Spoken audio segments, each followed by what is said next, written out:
Mesdames, Messieurs, bonjour. Nous terminons cette journée avec une belle table ronde de haut niveau sur l'industrie. J'ai à ma gauche Sidi Admezoun, ministre de l'Industrie et du Commerce.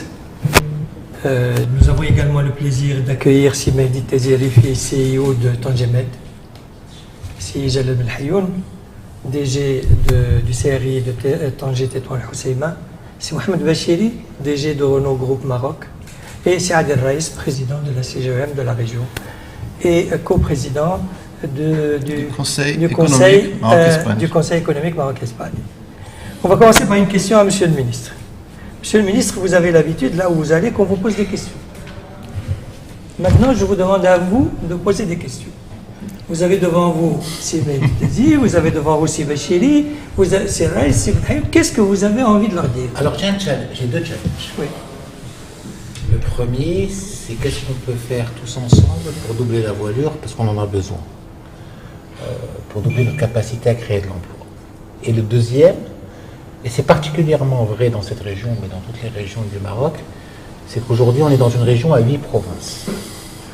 On en a 2 qui sont extrêmement dynamiques, Tanger et Fas Mzala, là où on est aujourd'hui, et on en a 6 autres, bon, Tétouan, pas me dire Fenêtre qui a sa particularité, mais particulièrement 5 autres qui ont besoin d'une nouvelle dynamique et qui sont assez proches et qu'on pourrait utiliser mieux. Donc voilà, équité territoriale et capacité à créer des emplois. Appel à projet. Appel à idées, déjà. Appel à idées. Oui, je peux répondre. Alors d'abord, je crois qu'il y a de la marge pour l'investissement national. Et sur Tanger, Sibn Hayoun est là présent, il nous faut des zones industrielles dédiées à l'investissement national. On manque de terrain industriel pour l'investissement national. Il n'y a plus.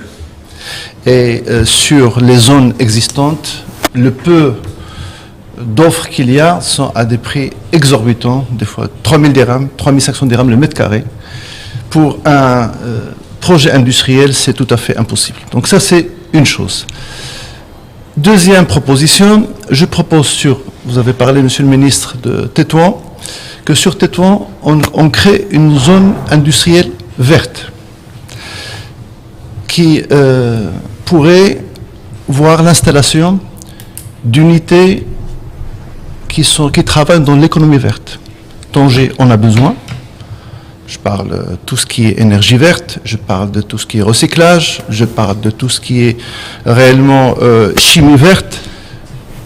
Les matériaux de construction sont nécessaires aujourd'hui pour pouvoir avoir des constructions moins consommatrices d'énergie.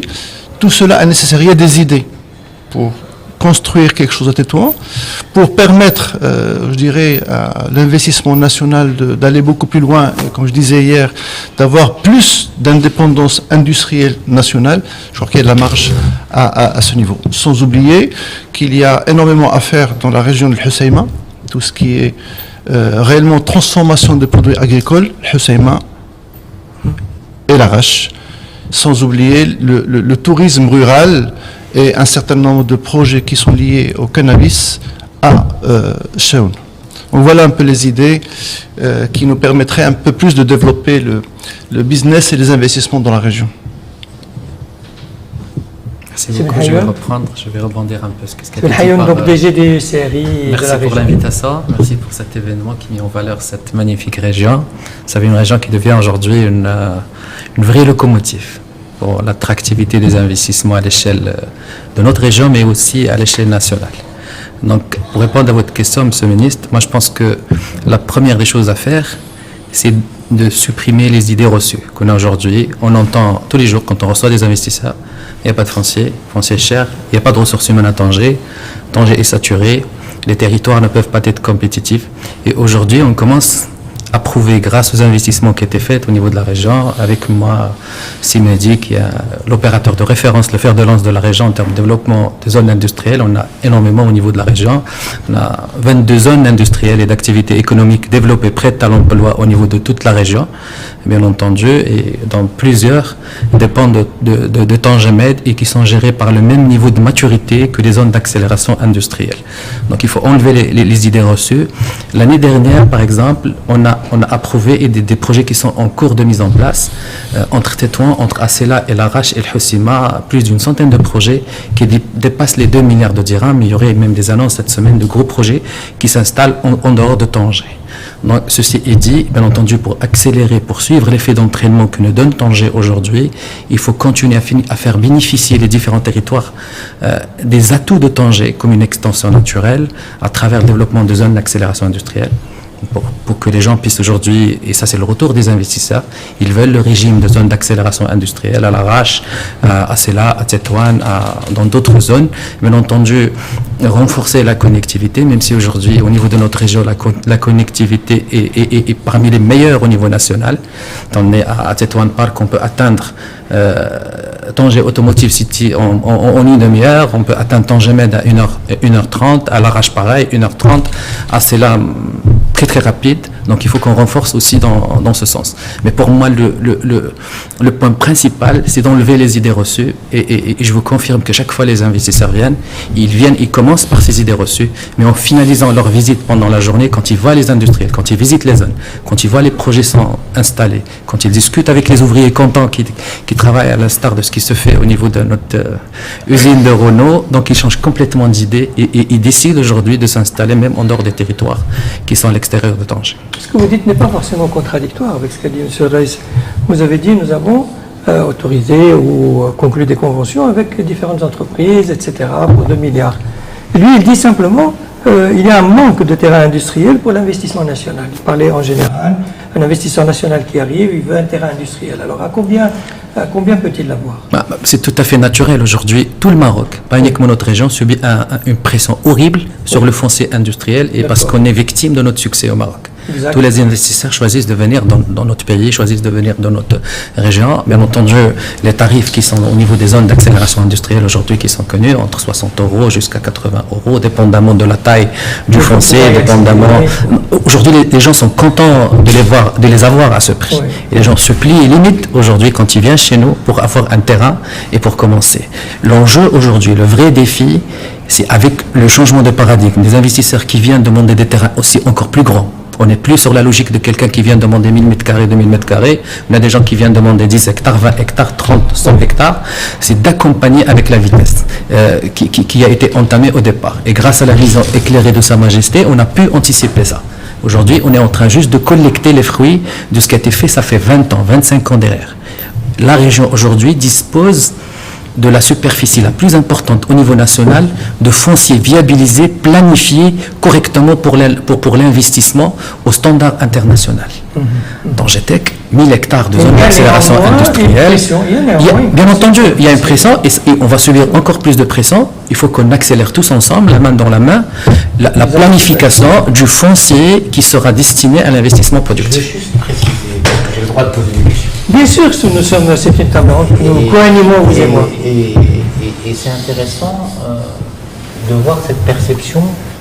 Moi, je vois une contradiction, parce que je vois un opérateur qui me dit j'ai pas de zone, je vois celui qui affecte les lots, qui est chargé du secrétariat de la commission, ou même du pilotage de la commission aujourd'hui, qui affecte les lots, qui dit j'ai la plus grande réserve dans toutes les régions, et malgré ça il y a une pression, mais j'ai la pression sur les grands terrains qu'on me demande, etc. Et donc il y a une incompréhension. Il y a une incompréhension importante que je vis au niveau de tout le Maroc.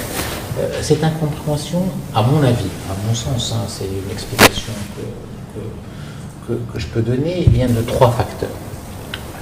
Le premier, c'est que souvent l'investisseur a décidé, et c'est son choix, d'être dans une localité particulière et dans un terrain particulier. Et il te dit, moi, dans cette localité-là, dans cette ville-là, je veux être à Tanger, ou comme je veux être à Casa, et je veux être le Marsa ou ailleurs, et là, c'est pas possible parce que je trouve pas de terrain à moins de 3 000 ou 4 000 dirhams le mètre. Dans la planification, c'est pas ce qu'on a fait. Si on veut offrir un terrain à des prix abordables, on est obligé d'être dans des endroits où on peut acheter des terrains à ces prix abordables, et on ne vous fera jamais un terrain en centre-ville à ces prix-là parce que ça devient inaccessible, y compris pour le préparer. Donc il y a cette petite différenciation et dichotomie. Et d'ailleurs, quand on les prépare aux standards internationaux, on ne peut même pas se permettre de les mettre là-dedans, parce qu'il faut gérer les flux logistiques, il faut gérer les infrastructures énergétiques, il faut gérer la capacité de traitement d'eau. Il y a tout un travail qui est fait pour les préparer, et vous les préparez au meilleur prix possible. Et c'est des terrains qui sont souvent, il y a souvent une intervention de l'État pour faire en sorte qu'ils atterrissent à ces prix-là et qu'ils soient à des prix acceptables. Alors, on l'a vu dans plusieurs des projets, il y a des subventions extrêmement importantes, notamment pour les hors-sites. Deuxième, et pour le prix du terrain au départ parfois, deuxième incompréhension qui peut y avoir sur cette pression sur le foncier, etc., c'est qu'aujourd'hui, dans certains pays, et vous avez l'opportunité de regarder ce qui se passe de l'autre côté de la Méditerranée, ils matérialisent parfois le soutien par l'offre du terrain. C'est-à-dire, ils viennent vous dire, voilà, nous, on ne soutient pas directement, mais le terrain vous est offert. Le Maroc a choisi un autre mécanisme, et c'est un mécanisme plus global. On accompagne l'ensemble du CAPEX. Donc c'est vrai que si on divise ligne par ligne, sur certaines lignes, on n'est pas très bon, parce qu'on n'offre pas le terrain comme peuvent le faire certains pays, comme l'Espagne, ou comme l'Égypte, ou comme l'Arabie Saoudite, ou parfois même la Chine. Mais quand on prend sur l'ensemble du projet d'investissement et qu'on va jusqu'à 20, 25 ou 30% de soutien sur un projet industriel, sur l'ensemble, on est extrêmement intéressant. Et donc souvent, ça revient à prendre en charge, quand on est à 30%, à prendre en charge non seulement le terrain, mais aussi la construction à travers le soutien que l'État donne seulement. Ce n'est pas de ligne par ligne, c'est un accompagnement global, parce qu'on a décidé d'accompagner un projet, pas d'accompagner une partie du projet, et pas de se limiter à la partie foncière, pour des raisons que nous connaissons tous les deux, et c'est pour ça qu'on se retrouve dans certaines zones à des terrains à 3000 dirhams, parce qu'on l'a fait dans l'histoire. Le troisième aspect de cette incompréhension, c'est qu'on a décidé, en politique publique générale, de faire en sorte d'éliminer cette relation malsaine, historique avec le foncier, la relation spéculative avec le foncier. Ce qui fait que aujourd'hui, s'il n'y a pas de projet, etc., l'accès au foncier est extrêmement limité, il n'y a plus de dérogation, il n'y a plus cette facilité qu'on avait à traiter le foncier qui était préparé par l'État pour d'autres raisons et pour d'autres objectifs, qui fait que les gens se sentent un petit peu limités dans leurs investissements fonciers. C'est peut-être là l'origine des incompréhensions. Mais je vous assure, quand on voit les projets et quand on suit les projets que nous avons, qu'ils soient dans toutes les régions, aujourd'hui, à peu près 86% ou 87% des vrais projets industriels recevables que nous avons, soit au CRI et que nous consolidons au niveau du ministère, au niveau national, ont leur foncier. Très bien, merci. Je souhaite donner la parole à Simedi Kaizi, qui nous parle de Tangemet. Comment ça va en ce moment? Quand on voit les chiffres, on se dit que vous allez dépasser votre capacité nominale cette année, n'est-ce pas? Alors, premièrement, très heureux de vous recevoir. Merci à beaucoup. Tangemet. Merci pour votre accueil. Merci beaucoup. Qui, comme d'habitude, est somptueux. Merci beaucoup. Très heureux, bien évidemment, de recevoir Monsieur le Ministre.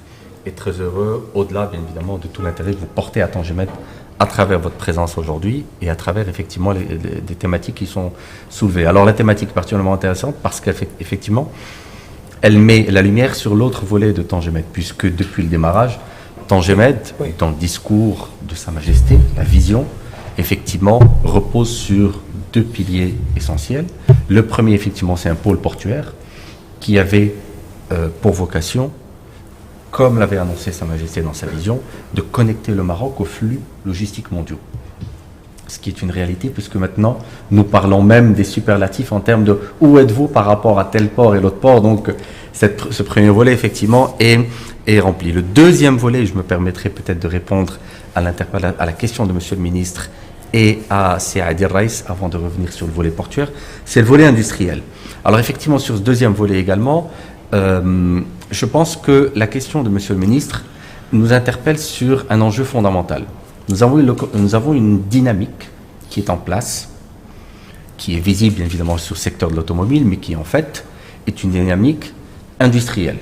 Et la question, c'est finalement comment est-ce que cette dynamique permet quels sont les moyens que l'on se donne pour, d'un côté, l'accélérer, et puis comment nous assurons-nous que ces dynamiques soient inclusives et qu'elles ne soient pas uniquement orientées dans l'attrait d'IDE.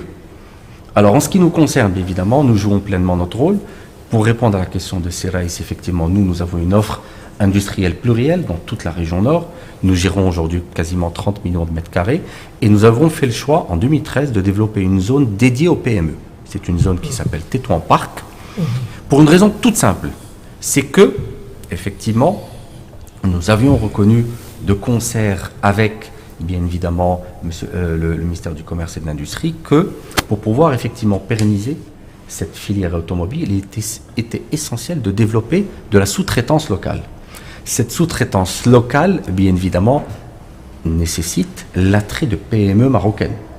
Ces PME marocaines ont effectivement besoin de plusieurs choses. Mais en tout cas, je parle de la partie foncier industrielle, chose à laquelle nous avons répondu. Nous avons développé une zone qui est à l'entrée de Tétouan, alors pour être plus précis, à 10 km à l'entrée de Tétouan, sur à peu près une zone de 150 hectares, et sur laquelle nous offrons un foncier industriel qui répond, en tout cas en termes donc de critères tels qu'ils ont été énoncés par Seraïs. Je pense que nous répondons présent par rapport à cette offre. Maintenant, effectivement, je pense que par rapport à l'interpellation de M. le ministre, je pense qu'il est essentiel effectivement d'avancer de concert pour s'assurer que effectivement nous n'oublions pas où le reste du territoire se développe, et ça c'est à travers les mesures qui sont en place pour encourager la PME marocaine, pour que la PME marocaine puisse effectivement s'inscrire dans cette logique effectivement de sous-traitance. Il y a d'autres critères qui sont nécessaires. Il y a bien évidemment l'évolution des niveaux de compétences et un certain nombre de choses. Mais le prérequis essentiel qui est l'offre de foncier industriel, en tout cas, nous y répondons présent. Maintenant, pour répondre à votre question, je pense que sur la partie portuaire, nous avons effectivement marqué depuis 2 ans un jalon très important qui est le fait de se positionner premier à l'échelle méditerranéenne.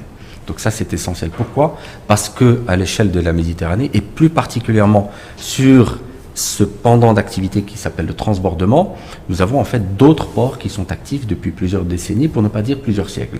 Donc effectivement, le dernier venu, si je peux me permettre, Tangemed, s'est très rapidement positionné comme étant le premier, et c'est un élément bien évidemment de fierté internationale, mais qui répond à un autre volet sur lequel je souhaiterais mettre l'accent, puisqu'on a parlé tout à l'heure d'offres industrielles. En sous-jacent, il s'agit de compétitivité industrielle.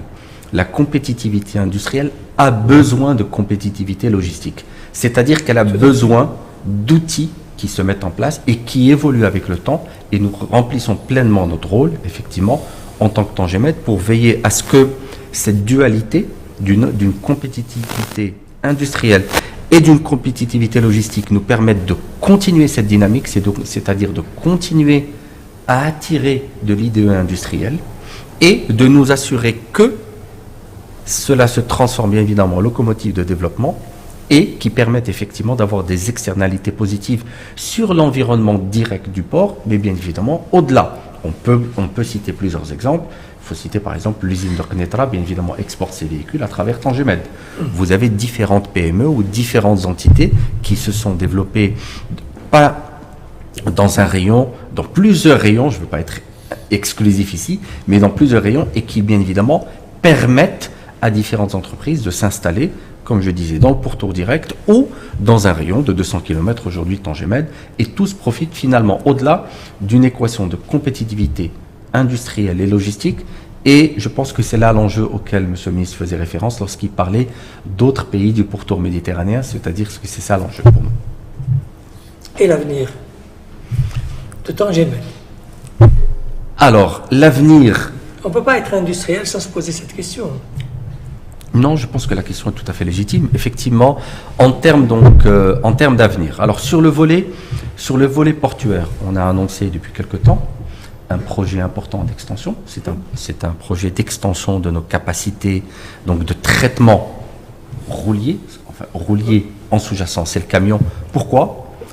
Pour une raison toute simple, c'est que les exports industriels et agro-industriels marocains se portent bien et qu'ils ont de bonnes perspectives de développement. Ils se font par camion.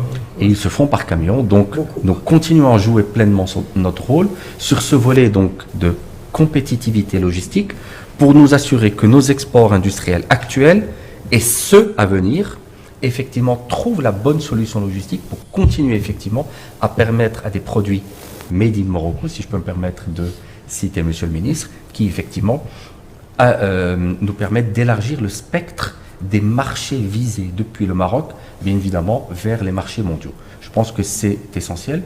Nous y travaillons. Nous y travaillons bien évidemment de concert avec les différents autres acteurs publics, mais nous y travaillons pour nous assurer que nous sommes au rendez-vous et que donc Tangemed continue de jouer pleinement son rôle à la fois de plateforme de transbordement pour les supply chains internationales, mais également comme plateforme de compétitivité pour l'export marocain, parce que je rappelle que 50% de l'export marocain passe par le port de Tangemed. Sur le volet industriel, nous avons effectivement un programme ambitieux. Nous continuons à développer de nouvelles zones industrielles et nous y veillerons en veillant chaque fois à réserver la part requise pour le développement de la PME marocaine. Et Tangemed n'est-il pas en train de s'acheminer pour atteindre le maximum de sa capacité en matière de conteneurs? Alors, en termes de capacité, bien évidemment, nous avions annoncé des capacités nominales. Donc, quand on développe effectivement des infrastructures, ces infrastructures ont des capacités de traitement. Nous le faisons pour le camion, je le disais à l'instant. Le port, initialement, avait été dimensionné pour traiter un certain nombre donc, de camions. On est arrivé à un seuil et là, nous développons une nouvelle phase. Donc, je rappelle qu'aujourd'hui, nous avions annoncé en 2019 que Tangemed 2 démarrait, que Tangemed 2 nous permettrait d'arriver en termes de capacité, en 2019 ça avait été annoncé, c'était quelle est votre capacité, le chiffre est effectivement, vous faites très bien de le rappeler, je vous en remercie, c'est 9, et 9 nous permettait à l'époque de dire nous avons la première capacité installée en Méditerranée. La question qui en a découlé automatiquement, donc c'est finalement à quand allons-nous voir cette capacité transformée en trafic? Donc le chiffre que nous avons atteint l'année passée nous conforte dans notre capacité à atteindre très rapidement, Inch'Allah, donc le chiffre que nous étions fixés en 2019. Et donc rendez-vous est pris dans quelques mois. Non, mais une fois que vous l'aurez atteint, est-ce que vous ne pourrez plus accepter de trafic conteneur ou quoi? Alors, une fois que nous aurons atteint ce chiffre, oui. Alors je rappelle qu'il y a un programme de développement de nouvelles plateformes portuaires, en l'occurrence sur la façade méditerranéenne, et donc il y a un nouveau Nador port. West Med. Exactement, il y a un nouveau port qui s'appelle Nador West Med, qui également est préparé pour pouvoir donc accueillir et continuer la dynamique qui a été démarrée. Ce qu'il ne vous dit pas, c'est qu'il a encore un peu de temps. Oui, ça, oui, il va nous l'expliquer. Il nous expliquera plus tard. Voilà, je vous explique. Donc, bon, Nador West Med, il commencera son exploitation peut-être dans 1 an et demi ou 2 ans. Alors, L'année prochaine. Alors, Nador West Med, ce qu'il faut savoir, c'est parce que c'est vous aussi. Enfin, tu aimais ça. Alors, Nador West Med est développé dans le cadre d'un partenariat où il y a d'autres acteurs publics qui sont dans le tour de table. Donc, effectivement, il y a le Fonds Hassan II, il y a l'État, il y a l'ANP. Et Nador West Med est essentiel pour nous permettre donc de continuer la dynamique qui a démarré à Tangemed avec une nouvelle offre, puisque quand on développe des infrastructures portuaires, il est important de se projeter sur le long terme. Alors, bien évidemment, ce qui a été réalisé à Tangemed, grâce à la vision de Sa Majesté, c'est traduit par une rapidité donc de trafic qui est, somme toute, inhabituelle en termes donc de... Mais Nador est là, bien évidemment, pour poursuivre cette dynamique et permettre au Maroc de continuer avec cette offre et de continuer à développer une compétitivité logistique pour le Maroc sur la Méditerranée. Mais je viens d'entendre dire que vous avez de la marge. Un peu. Alors, ce que nous faisons de manière régulière, c'est que nous travaillons sur des optimisations. Oui, voilà. Alors, je m'explique. Quand vous faites alors, je ne veux pas être trop technique, donc si je suis trop technique, arrêtez-moi. Mais Oui. quand on dimensionne une infrastructure portuaire, on la dimensionne avec, bien évidemment, un certain nombre d'équipements et on considère qu'il y a une capacité nominale que l'on traite. Il se trouve que en rajoutant, en investissant davantage, en optimisant sur les espaces, on arrive à traiter des capacités, on arrive à traiter des volumes de conteneurs plus importants. Mais on ne parle pas de facteurs multiplicatifs par 2 ou par 3. On arrive à améliorer un petit peu. Voilà ce que ça veut dire. Ça veut dire qu'on peut aller jusqu'à 10 millions, 11 millions, jusqu'à ce que Nador West Med entre tranquillement en exploitation.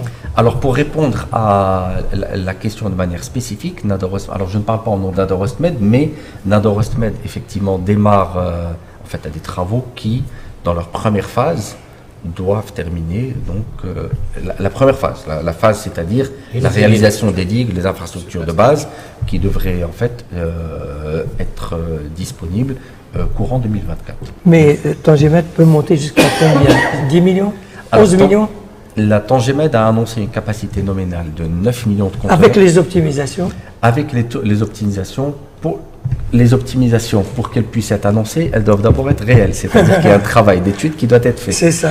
Donc je me garderai bien évidemment dans un environnement dans lequel nous sommes on peut le dire, nous sommes en compétition avec d'autres ports. Disons qu'elles sont prévues. Je préfère que l'on s'en tienne à notre capacité nominale de 9 millions. Voilà. D'accord, merci beaucoup. C'est moi. Merci Bachiré. Comment ça va? Comment va Renault Groupe Maroc? Très bien. On a inauguré la semaine dernière avec M. le Tout à ministre fait. un nouveau véhicule hybride pour la première fois. Oui, oui, vous allez vers les véhicules électrifiés. Oui, on peut dire ça. C'est ce qu'on m'a dit, oui. Non, ce qu'on m'a dit, je veux dire, on m'a expliqué que c'est plutôt le terme électrifié qu'électrique. Oui. Alors, vous savez, pour répondre à la question de M. le ministre, Oui. que la filière automobile, c'est la première filière exportatrice du Maroc. Oui, Donc on a dépassé les phosphates depuis 2014. oui, Et ça, c'est un nouveau secteur qui n'existait pas tel qu'il est aujourd'hui, il y a une vingtaine d'années. Donc ce qu'a fait le Maroc sur la partie industrie automobile, il est unique et extraordinaire. oui. Et donc pour se projeter dans le futur, il faut consolider cette position, ce leadership au niveau régional, mais aussi au niveau méditerranéen, à travers 3 ou 4 points, qui sont créateurs de valeur, mais aussi d'emplois. Premier point, à mon avis, c'est l'écosystème. Il y a un écosystème industriel qui tourne autour de constructeurs Renault dans la région, mais pas que dans la région. Nous avons atteint un taux d'intégration locale l'année dernière de 65%. Ça veut dire que 65% des pièces qu'on monte sur le véhicule sont fabriquées chez des équipementiers qui sont installés au Maroc. Et nous avons acheté à partir de ces équipementiers à peu près 22 milliards de dirhams d'argent, de masse d'achat l'année dernière, ce qui est quelque chose de très important. En 2030, parce qu'il faut se projeter, le taux d'intégration locale, on veut atteindre une cible de 80% et on veut atteindre un chiffre d'affaires de 33 milliards de dirhams. Et c'est pour cela qu'on a défini une feuille de route sur laquelle on travaille de façon très pointue. Rien que ce matin à l'usine, nous avons fait une convention avec 150 équipementiers, une grosse partie asiatique, J'allais vous poser indienne, la question, oui. etc., pour qu'ils puissent, on leur a vendu la région, le pays, l'écosystème, pour qu'ils puissent s'intéresser et venir nous accompagner. Ce sont de nouveaux fournisseurs que De vous essayez nouveaux de faire fournisseurs, venir? ouais, qu'on essaie de faire venir. Et ça va créer des emplois, des entreprises, et ça va générer de la valeur pour tout le Maroc et pour la filière de façon importante. Elle n'est pas terminée, la convention, si? Et il est terminé ce matin. matin. Ce matin, oui. Alors, qu'est-ce que ça donne? Ben, c'est très bien, ils étaient impressionnés. Il y avait même les équipes du ministère de l'Industrie avec nous. Donc, bon, c'est une première prise de contact, c'est très positif. D'accord. Donc, on va suivre ça de près. Mais il y a des gens qui sont carrément, pratiquement décidés pour venir s'installer. Très bien, très bien. Alors, on reprend.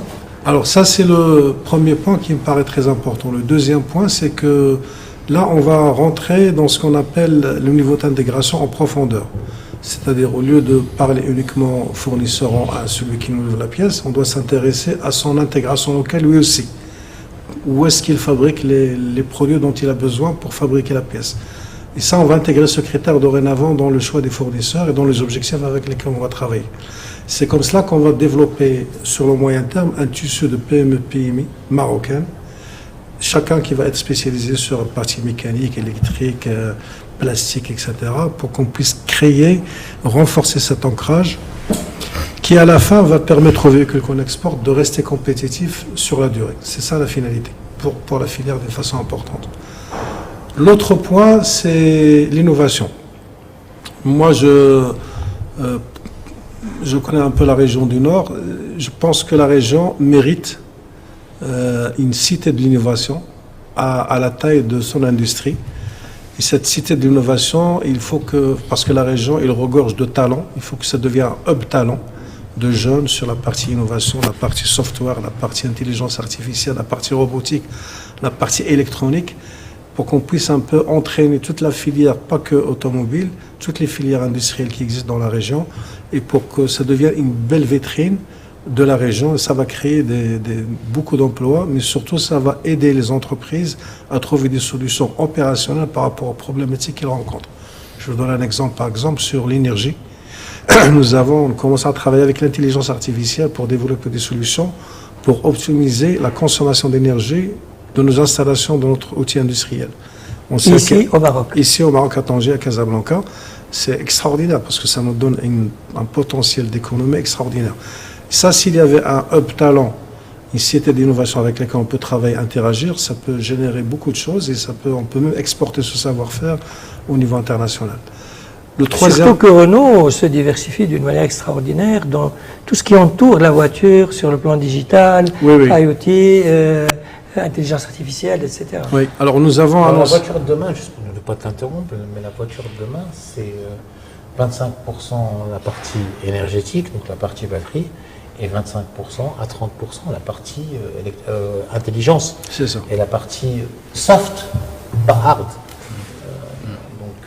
La partie intelligence, la partie programmation, la partie intelligence artificielle, connectivité, etc., va représenter un bon tiers ou un bon quart de la valeur de la voiture. Pardon. En fait, non, mais tu as raison, Simzo. En fait, on est en train de se transformer d'une entreprise qui fait des voitures à une entreprise au niveau global, de technologie qui fait des voitures. C'est ça. Qui fait des voitures, entre autres. Voilà, c'est surtout un constructeur de technologie qui fabrique des voitures. Et ça, on le verra au Maroc aussi. Pas qu'on le verra, on le voit aujourd'hui par rapport à... Nous modernisons chaque fois de plus en plus notre outil industriel pour qu'il devienne le plus performant possible. On est l'une des meilleures usines au niveau du groupe au niveau international. Tu as visité la semaine dernière, mais c'est une très belle vitrine pour le pays et on travaille encore pour la rendre encore beaucoup plus performante. Il y a un troisième point qui me paraît important, c'est la gestion des déchets industriels au Maroc. Il y a une véritable, ce qu'a dit à Adil, c'est une véritable réflexion publique-privée à mener sur la législation par rapport à l'utilisation de ces déchets industriels. Il y a aussi des déchets industriels dangereux. Il faut savoir aussi les traiter. Et pourquoi les traiter? C'est surtout les recycler dans une perspective de les réutiliser comme matière première, comme des intrants pour la filière industrielle. Aujourd'hui, il y a une niche extraordinaire à faire pour faire ce travail. On n'est uniquement qu'au début. Nous avons commencé par exemple au niveau de Tanger à le faire sur les déchets métalliques. Quand on est en train de compacter, on le donne à Maghreb Steel, à Casablanca, on l'a nommé, pour qu'ils puissent faire des bobines de tôle pour qu'on puisse les réutiliser comme matière première. Voilà. Et ça, il y a beaucoup de choses sur différentes filières, pas uniquement l'automobile. Et la région mérite qu'on puisse accélérer ce virage de gestion des déchets industriels et qu'on puisse donner aussi la possibilité à d'autres régions au niveau de la région du Nord pour qu'ils puissent travailler et créer ces écosystèmes futurs qui soient intégrés et interchevés entre eux. Est-ce que vous pourriez nous décrire le groupe Renault Maroc en 2035 ou 2040, tel que vous le rêvez? 2030. Moi, je demande 2030. Je demande du 2030 déjà. 2030, on va garder notre position de leadership de la filière automobile au Maroc. On doit encore peser plus que 38% de chiffre d'affaires à l'export de ce qu'on pèse aujourd'hui. On doit être la meilleure entreprise attractive de talent. Et on doit être la référence au niveau international en termes d'industrie et de savoir-faire. Y compris les nouvelles technologies. Y compris les nouvelles technologies. Et là, je suis très confiant parce qu'on a une très belle feuille de route. Et on doit doubler nos emplois directs et indirects. On doit intégrer les... On doit faire... Je laisse de l'indirect, comme ça tu n'es pas obligé de... Et on doit être aussi en 2030, on doit être à un taux d'intégration à 80%. Et combien de véhicules on va exporter par an? Là, notre CEO a annoncé à partir de l'année prochaine, on va passer de 440 000 véhicules à 500 000 véhicules. Donc c'est déjà 60 000 véhicules de plus, ce qui est un demi-million de véhicules, c'est très très bien. Après, pour moi, ce n'est pas tant la capacité à augmenter, c'est surtout le nombre de véhicules qu'on doit produire chaque année et leur impact au niveau sur les marchés étrangers. Le centre des reconfabriques à Tanger voyage vers 70 pays. Et c'est le premier véhicule vendu pour les particuliers en Europe depuis 2017, toutes marques confondues. Et c'est ça la notion de Made in Morocco, ça se résume en ces deux chiffres. Alors pour ne pas l'engager, parce que c'est des choses qui peuvent avoir un impact, ce qu'il faut savoir, c'est que Renault a d'énormes ambitions pour sa plateforme marocaine. Il y a énormément de projets qui ont été déjà annoncés, mais un peu oubliés, mais qui sont en train de faire leur chemin, notamment sur la micromobilité, où il y a des choses qui sont en train de se préparer. Il faut rappeler qu'on avait travaillé sur, on avait annoncé la localisation du Mobilize au Maroc. Donc il y a un travail qui est en train d'être fait pour faire en sorte, et sur le capacitaire actuel, et sur le potentiel d'aller beaucoup plus loin. Et je suis convaincu, aujourd'hui encore plus qu'avant, que la compétitivité de la plateforme marocaine de Renault lui permettra de gagner encore beaucoup d'autres marchés, beaucoup d'autres modèles à l'avenir. Donc l'ambition de doubler, effectivement, il faut en créer pour qu'il puisse encore être plus compétitif et ça nous permet de créer plus d'emplois et d'intégrer plus d'opérateurs nationaux. L'ambition de grandir aussi en capacité parce qu'il faut avoir plus de surface, plus d'accès au marché, ça nous permet d'atteindre l'ambition de doubler nos emplois et en indirect et en induit à travers toute cette mobilisation et toute cette dynamique que Renault, en tant que locomotive, crée dans cette région. Dans la nouvelle stratégie industrielle, vous avez parlé d'objectifs régionalisés. Oui.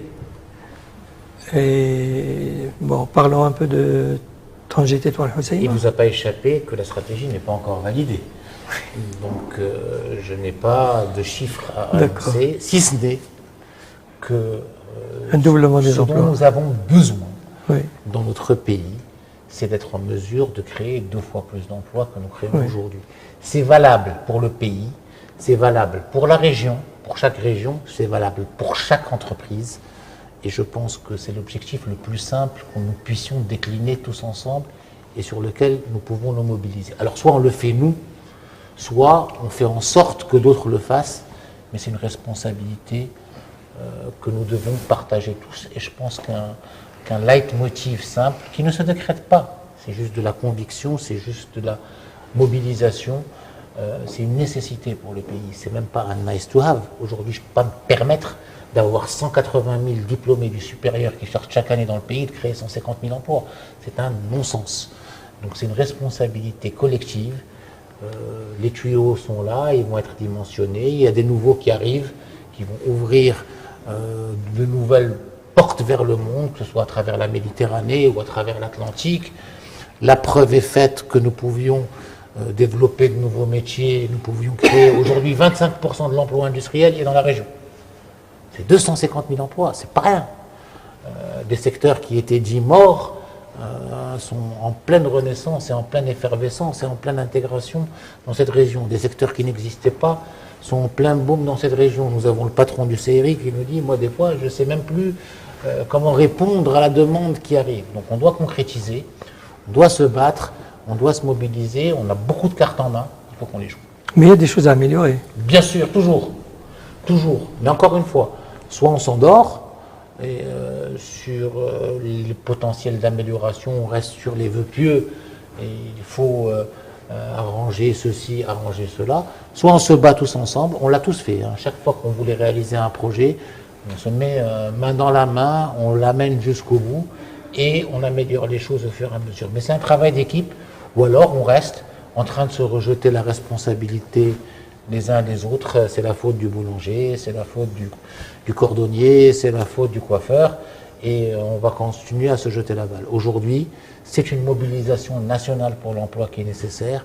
On a pas mal de cartes à jouer, on a des défauts, on les connaît, on a su comment les contourner dans des secteurs de pointe qu'on n'avait pas, et aujourd'hui on est tous en train de se battre pour essayer de sortir la tête de l'eau parce que nos jeunes le méritent. Très bien, vous êtes d'accord, monsieur Tessier? Absolument. Très bien. Je voudrais poser une petite question concrète à M. Benhayoun. Vous étiez à Valence la semaine dernière pour vendre la région auprès d'investisseurs potentiels, n'est-ce pas? Tout à fait. Nous étions à Valence. Et comment ça vous étiez? Nous étions à Valence et c'est ça un peu ce qui fait la spécificité de ce concept. Oui. Donc c'est un programme de promotion Oui. écosystème région. Oui. C'est encore un avantage compétitif au niveau de la région. On travaille tous ensemble sur l'ensemble des projets. Oui. On est parti à plus de 150 acteurs publics et privés de notre région, avec le Tangemed, la Chambre de commerce, la CGM, les opérateurs privés et même des industriels qui se sont déplacés pour convaincre les opérateurs espagnols. Oui. Et il y en a même qui sont venus d'autres pays d'Europe. Oui. Et alors, comment ça s'est passé? Ça s'est très très bien passé. Donc les gens s'est rendu compte qu'à 1 heure de vol de Tanger, Oui. les gens à Valence ne connaissent pas Tanger, ne connaissent Oui. pas le Maroc. Oui. Et à 1 heure de vol aussi de Valence, Oui. les gens de la région ne connaissent pas Valence. Il y a beaucoup d'industriels au niveau de notre région qui sont très très avancés, mais qui ne sont jamais partis à Valence. Et finalement, Donc c'était est-ce qu'il y a des un foisonnement. concrétisations, des espoirs, Donc quoi? c'était un foisonnement magnifique. Ouais. Donc c'était la surprise absolue. Ouais. Et ça n'a pas tardé de venir. Dès lundi, on a commencé à avoir des requêtes et aujourd'hui, on a 2 requêtes sur la table. Des gens qui voudront venir à partir du mois de septembre pour visiter la région, pour comprendre mieux et pour voir Vous avez ce qu'ils senti un pourront faire. intérêt? Il y a un intérêt incroyable. Il On faut a faire reçu la un même grand chose support de notre à monsieur l'intérieur du Maroc, Absolument. On l'a fait déjà au Maroc aussi. à Casablanca. On est parti à Casablanca Alors, l'année dernière, on le fera chaque est-ce année. que vous avez senti un C'est exactement foisonnement? la même chose, c'est pour ça que Alors, j'ai insisté. ce qui est génial, c'est qu'il y avait les Industries Meeting Days il y a quelques jours ici à Tanger. Et on voyait les séries des autres régions qui sont venues ici à Tanger pour essayer de choper les investisseurs.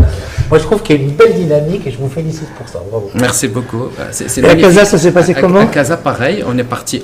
Le TGV Foisonnement. était plein d'acteurs de la région. Il y avait Saadil, Jean de Tangemed, l'ensemble des acteurs. Et encore une fois, on revient à ces idées reçues. Moi, je pense pour revenir à la première question, c'est très important qu'on parle tous le même langage et qu'on arrête de dire Tanger, il n'y a pas de ressources humaines, c'est saturé, il n'y a pas de compétences, il n'y a plus de foncier. Tout existe au niveau de notre région. On a des solutions avec de la douleur parfois, mais on arrive à être très compétitif et on arrive à répondre très rapidement comparément à d'autres régions ou à d'autres pays. J'ai une question pour M. Mehdi Tazi. Alors, Tanger, Téton, le fossé. Moi, je parle de toute la région. Quand on Toute parle la de région. Tanger, c'est toute la région, bien oui, entendu. oui. Monsieur Mehdi Tazi, j'ai une petite question. Nous avons remarqué ou constaté qu'au niveau de Tangemed 2, qui a été construit après, vous avez un niveau peut-être technologique plus avancé en matière d'automatisation, de semi-automatisation, par exemple des cavaliers, ou bien les portiques, la gestion des portiques, hein, un peu comme le port de Shanghai, etc. Est-ce que vous comptez refaire mettre à jour, adapter, mettre à niveau Tangemed 1 dans le même sens? Alors, merci pour la question parce qu'elle me permet en fait, sous cet angle, de traiter d'un sujet qui est très important qui s'appelle en fait la productivité portuaire. Alors, je vais me permettre de, non pas que je vais verser dans les superlatifs, mais je vais me permettre de citer un classement, puisque tout à l'heure vous avez parlé de premier en Méditerranée, mais en fait il y a un autre classement qui est essentiel, tout en éludant votre question. Mais, alors, nous sommes, Tangemed a été classé. Alors, il faut savoir que les ports, jusqu'avant le Covid, étaient en général mesurés par rapport au trafic qu'ils traitaient. Que ce soit du tonnage lorsqu'il s'agit de vrac, ou que ce soit un nombre de conteneurs quand il s'agit de ports à conteneurs. Alors, pour fixer les perspectives, il y a à peu près 900 ports mondiaux, et dont 500 ports à conteneurs. Donc, grâce au trafic que nous avons atteint l'année passée, nous avons intégré le top 20 mondial. Ça, c'est en nombre de conteneurs manutentionnés ou traités. En revanche, donc il y a un indice que la Banque mondiale co-développe avec Standard & Poor's depuis 2 ans, qui en fait mesure les ports sous un autre angle qui est complètement différent. Qui est en fait, alors c'est un indice, c'est le CPPI, Container Port Performance Index. Qu'est-ce que ça mesure? Ça mesure finalement l'efficacité d'un port à assurer qu'un navire puisse rentrer rapidement, décharger ou charger des conteneurs et repartir rapidement. Et là, nous sommes 4e port mondial. Sur les, à peu près, donc sur les ports Sur les 500. Sur les 500. Alors, qu'est-ce que ça dit? Alors, pour être plus précis, ils en ont pris 380. Pour quelle raison? Je n'en sais rien. Mais, à ce stade, mais ce qui est sûr, c'est qu'il y a 500 ports mondiaux. Ports à conteneurs mondiaux. Mais l'élément à retenir, c'est que la compétitivité des ports, ou la compétitivité logistique dont je parlais tout à l'heure, et notre capacité finalement à nous maintenir parmi les meilleurs ports mondiaux, va de pair avec la compétitivité que nous apportons d'un côté pour, bien évidemment, les opérateurs marocains, on l'a cité tout à l'heure, mais également pour les opérateurs internationaux qui ont fait confiance et qui investissent massivement à Tanger. C'est clair. Alors en l'occurrence, ce à quoi vous faites référence, c'est le terminal TC4, qui est en fait un investissement du groupe APM Maersk et qui a fait le choix effectivement donc d'équiper le terminal avec d'abord un investissement très important et qui inclut un design différent du terminal et une manière d'opérer qui est différente. Et tout cela est fait pour une raison toute simple, c'est que la finalité de ces investissements, c'est effectivement d'améliorer la productivité du terminal. Alors, ces décisions, en soi, ce sont des décisions donc des opérateurs des terminaux. Exact. Voilà. C'est clair. Merci beaucoup. Je crois qu'il est temps qu'on pose quelques questions à Monsieur le ministre. Ah bon? Ah oui. Monsieur le ministre, si je vous dis textile, qu'est-ce que vous dites? Je dis emploi, je dis intégration, je dis innovation et je dis que le textile ne s'est jamais aussi bien porté qu'aujourd'hui au Maroc. Mais qu'il pourrait mieux se porter. Toujours, D'accord. toujours. Encore une fois, on a passé des périodes terribles au niveau du textile de notre pays. Il y a encore une vingtaine d'années ou 25 ans, on croyait le textile parti. On croyait que c'était fini. On a vu des usines fermées, notamment à Casablanca, à Rabat, C'est vrai. à Fès, des filatures fermées. C'était un désastre. C'était un secteur qui était franchement en ruine. Et puis, on a eu la chance, mais pas seulement la chance. La stratégie industrielle, le plan émergence s'est positionné sur l'espace que nous pouvions avoir. Et puis, on a eu un opérateur qui représente aujourd'hui 40%, 35 à 40% de nos exportations, qui a fait confiance à la plateforme marocaine, des opérateurs qui ont investi, qui ont travaillé, qui ont répondu de manière très très optimale et qui ont continué à répondre, à évoluer pour pouvoir faire renaître ce secteur et le rendre encore plus fort aujourd'hui qu'il ne l'était avant. Alors il va falloir reconquérir ce qu'on a perdu parce que si on est plus fort en amont, si on est plus fort dans le design, si on est plus fort dans la proposition de produits finis, on est moins fort qu'avant dans le tissu, dans la filature, dans les accessoires. Et c'est tout l'enjeu de reconstruire cet amont qu'on est en train de développer. Alors c'est en train de revenir, et ça prend un certain temps. Si je vous dis Renault, Si Renault. Si vous me dites Renault, c'est notre locomotive, c'est notre fierté, c'est notre drapeau. D'abord, on est redevable à Renault parce que grâce à Renault, on a pu construire un secteur qui n'existait pratiquement pas chez nous. Donc Renault, pour nous, c'est le symbole de l'élan industriel du pays dans cette nouvelle ère, bien sûr. Et Tangemed? Alors Tangemed, c'est notre fierté, c'est notre canal, c'est notre porte vers le monde, c'est notre compétitivité, c'est ce qui permet aujourd'hui de venir affirmer que nous sommes connectés au monde avec au niveau que peut être connecté la région de Shanghai ou la province de Shanghai ou d'autres provinces dans le monde. C'est une énorme fierté, une vision clairvoyante de Sa Majesté avec son business model, comme l'a dit Mehdi, une connexion au monde, un branchement au monde qui était soutenable, qui a permis d'avoir un projet de cette envergure, une fierté énorme. Et puis derrière, tout un développement, ce qu'il faut savoir, c'est tout le développement qui a été fait derrière pour équiper un ensemble de territoires et pouvoir accueillir des investisseurs aux meilleurs standards mondiaux. Et au-delà de ça, je le dis souvent, les équipes de Tangemed sont d'une énorme expertise. Bon, au niveau portuaire, ça ne se discute pas, mais au niveau industriel aussi, ils maîtrisent les flux industriels, ils maîtrisent les business models des industriels d'une manière incroyable. Et puis, je le dis à mon ami DG du CRI qui le sait mieux que moi, ce sont de très très bons commerciaux aussi. Et donc c'est un atout énorme pour ramener des investisseurs. Alors, et comment vous voyez l'industrie marocaine en 2030 ? Elle doit être en mesure de contribuer au doublement de capacité de création d'emplois. Bien évidemment, Sa Majesté a tracé les contours de la nouvelle ère industrielle qui doit être basée sur la souveraineté, ce que vous avez appelé indépendance industrielle. Ça veut dire au-delà de l'indépendance de l'industrie elle-même, elle doit être en mesure de répondre aux besoins des Marocains et elle doit utiliser aussi toutes les politiques de souveraineté de nos partenaires pour être un partenaire de leur souveraineté, un partenaire proche, fiable, compétitif, pour être en mesure de répondre à leurs besoins, mais aussi et surtout de gagner la mère de toutes les batailles qui est d'offrir un avenir meilleur dans notre pays à nos jeunes qui sont de plus en plus talentueux. Qu'est-ce que vous dites, quel message vous passez aux investisseurs qui nous regardent, des investisseurs actuels ou bien les investisseurs en herbe, en projet? Les investisseurs actuels, merci pour votre confiance, doublez la voilure.